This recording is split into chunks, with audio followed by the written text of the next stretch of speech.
Hello, it's Marla Beach, and I want to welcome you to another Tip Tuesday.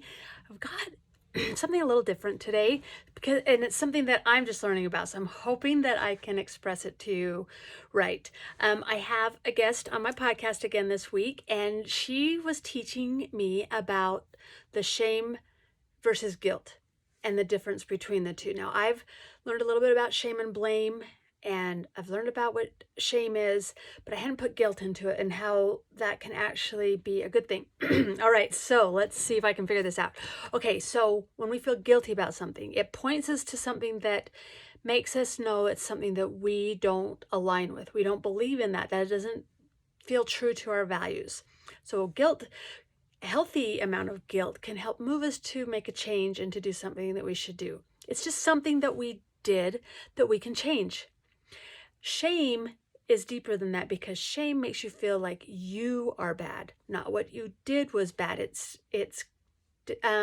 putting a separation between who you are and what you did. So guilt is something you did. Shame is feeling bad about who you are. Now, I learned about that from Brene Brown. So that's not anything that I've come up with, obviously. I'm just sharing what I've learned to give you a tip for today. So when you feel shame, that really feels bad. That's when you feel really bad about yourself, and you can get kind of pulled down in deeper because it's a lie, and you know that it's not true deep down because it's not who you are. And so to make yourself feel better, sometimes we turn it outward and we make it into blame. So that's how guilt, shame, and blame all work together. So remember, you don't want to get stuck in the guilt, shame, blame trap. So that's my tip, is to pay attention. When you do something that's against what you feel is right, or what you feel is not truth for you, it's not in alignment with who you are, recognize that as something that you did. It's just guilt. It's not against who you are. So my tip is to just pay attention. You don't have to do anything. Just pay attention to the difference between guilt and shame.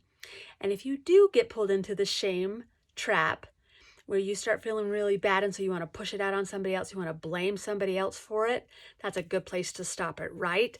So make a conscious choice to pay attention to that. It's really an exciting thing, and it can relieve a lot of the overburden that you feel in your life, the burden that weighs you down and makes you feel yucky, and you don't want to, you just feel that you're not worthy, but you are worthy, period. This is how my guest explained it. She said, God is good. God created you. You are good, period. There's no choices on that. You are good. That is the difference. So, all right, my friends, have a great day, and I'll see you back here for another Tip Tuesday next Tuesday.